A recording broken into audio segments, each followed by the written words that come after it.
seja muito bem-vindo. Está começando mais uma edição do nosso Conversa que Rende, o nosso encontro semanal para batermos aquele papo bacana sobre os assuntos do mercado financeiro. Bom, hoje eu estou sozinho, eu, Rafa Ribeiro, não tenho a companhia dos meus colegas normalmente participantes aqui, o Cadu Wing, o João Gabriel Schlitter, o Caio César, o Aníbal Stanek. Todo mundo ganhou folga no feriado de carnaval. Olha que beleza. Mas tudo bem, vamos nessa. A gente toca o barco aqui para falar dos assuntos do mercado financeiro numa semana muito importante, uma semana que tivemos aí movimentos importantes no mercado. Tivemos a Bovespa andando um pouco de lado, porém, no fim das contas, acabou encerrando a semana na parte negativa. Terminou fechando em 0,68, com 119.429 pontos, depois de uma leve alta nesta sexta-feira de 0,11. Andou no território negativo durante boa parte dessa última sexta-feira, dia 12 de fevereiro, e acabou fechando no positivo. Mas, de fato, tivemos um território muito difícil para o índice nessa semana, muitos ruídos políticos acontecendo, tivemos uma preocupação imensa com a interferência do Banco Central na Petrobras, por exemplo, que puxou o índice boa parte da semana para baixo. A gente vai tocar nesses assuntos. Bom, mas para começar a falar do Ibovespa, na última semana ela teve uma alta significativa de 4,5%, que apagou aí algumas perdas de 2021, e foi nesse cenário que iniciamos a semana. E começamos a semana já com a repercussão no mercado financeiro da atitude política, né, que foi tomada pelo presidente da Câmara, o Arthur Lira, na verdade, como o seu primeiro ato como presidente, que foi pautar a independência do Banco Central, que é, sem dúvida, uma pauta muito recorrente no mercado financeiro, nos principais agentes, né? Isso acabou acontecendo, teve uma ampla maioria no Congresso, por 334 votos, isso acabou passou ainda, claro, sem os vetos e sem os ajustes, mas foi um recado importante que acabou acontecendo com, digamos, rapidez no comando da Câmara do Arthur Lira. Talvez querendo mostrar um pouco de serviço, talvez querendo passar um recado para o mercado financeiro, mas, de fato, foi uma sinalização importante que aconteceu. Os mercados se animaram, mas nem tanto, né? Isso aconteceu porque, na verdade, havia uma preocupação muito grande com a Petrobras, né? A Petrobras acabou dominando as atenções durante toda essa semana. Ela foi a principal ação que movimentou o índice para baixo e acabou sendo um destaque negativo, né? Parte importante dos tombos do Ibovespa durante a semana, eles vieram aí com as capotadas da empresa, né? Pegou muito mal com o mercado.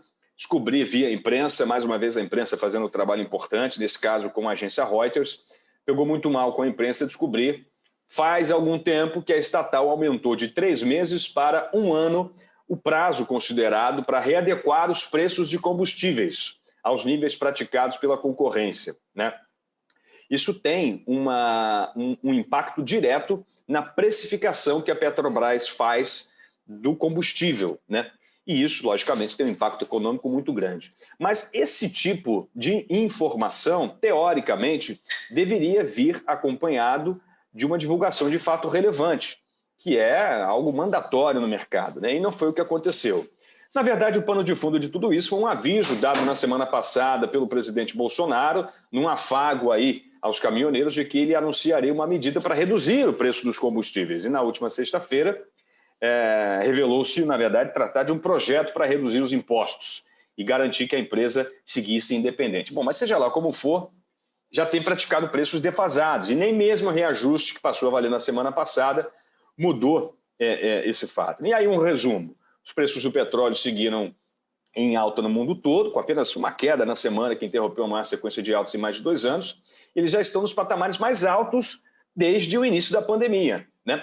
E as ações ordinárias da empresa, por exemplo, acumularam perdas de 3,98%, com uma alta de 0,67% somente nessa sexta-feira, né? As ações preferenciais PN caíram 2% na semana, subindo 1,28% na sessão derradeira. E aí, para a gente fazer uma comparação, a PetroRio, a Prio 3, uma empresa que trabalha numa faixa paralela, né, da Petrobras, teve uma alta de 2,2%, né?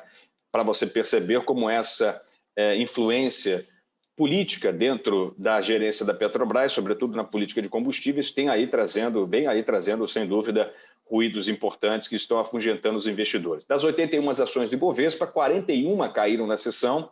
Ao todo, a carteira teórica movimentou 18 bilhões de reais, 27% abaixo da média diária, né? A gente vê aí que a volatilidade nessa última semana foi realmente muito pequena. E aí isso se explica por dois motivos, basicamente. Primeiro, uma entrada muito tímida de investidores estrangeiros, há uma apreensão e há, no mundo todo, um momento de consolidação de mercados e uma espera dos grandes agentes financeiros com os estímulos que o governo americano irá trazer para a sua economia para tentar mitigar aí os efeitos da pandemia, os efeitos econômico-financeiros da pandemia.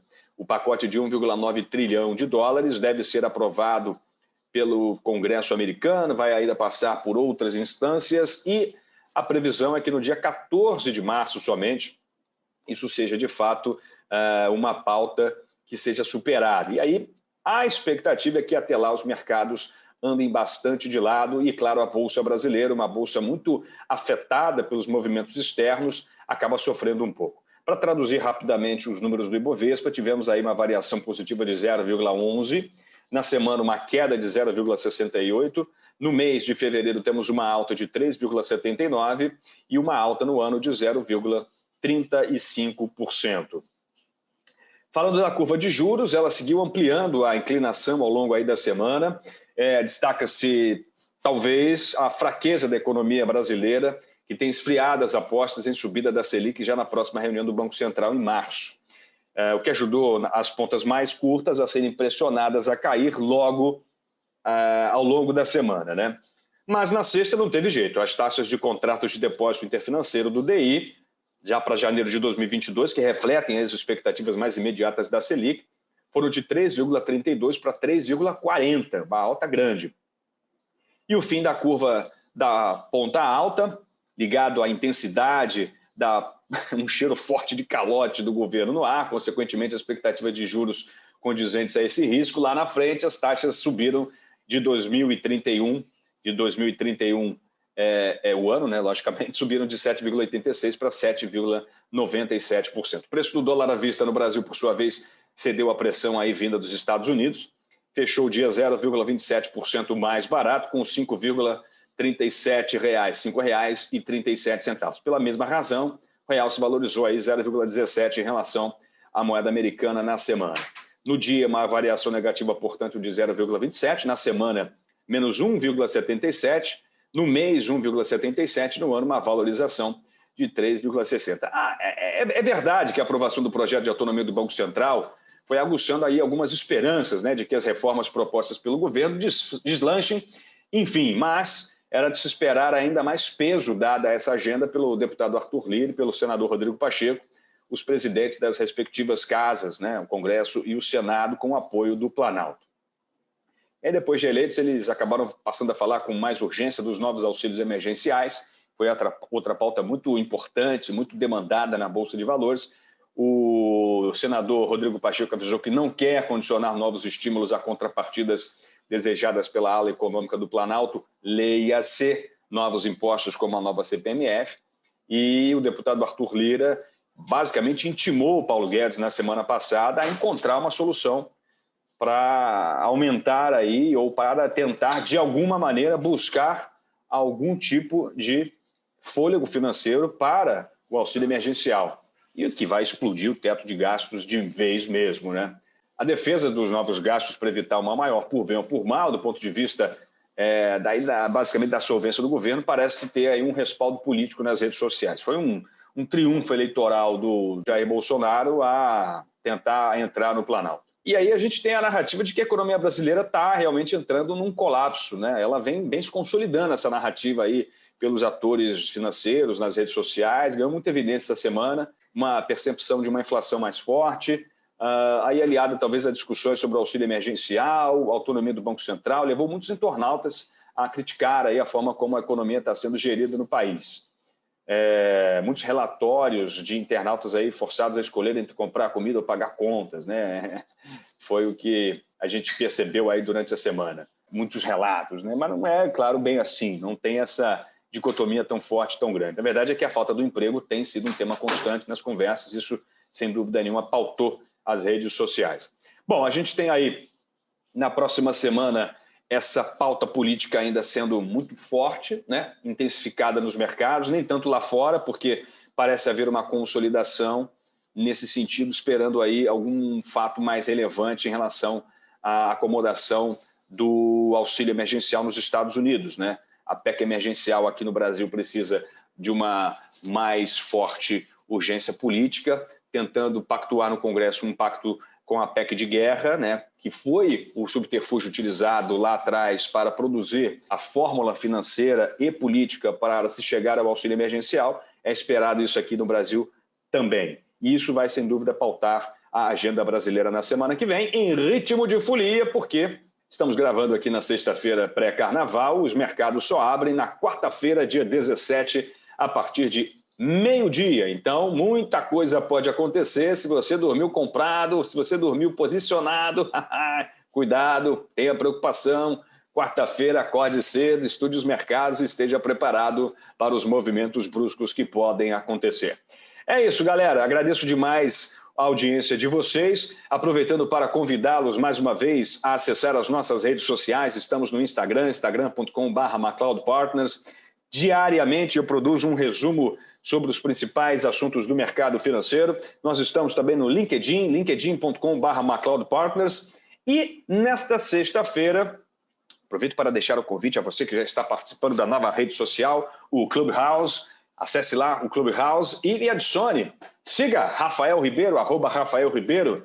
Nós estamos, a partir desta sexta-feira, inaugurando um novo canal de comunicação com vocês no Clubhouse.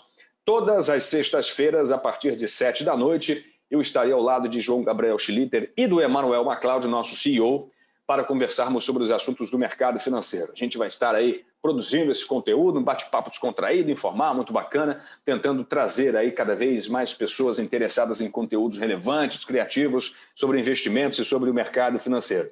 Bacana? Não deixe de assinar o nosso podcast, de espalhar aí o nosso episódio pelas suas redes sociais e, claro, mandarem aí as suas perguntas. Venha com a gente, venha produzir o programa junto conosco. Muito obrigado pelo prestígio da sua audiência e até a próxima. Tchau, tchau.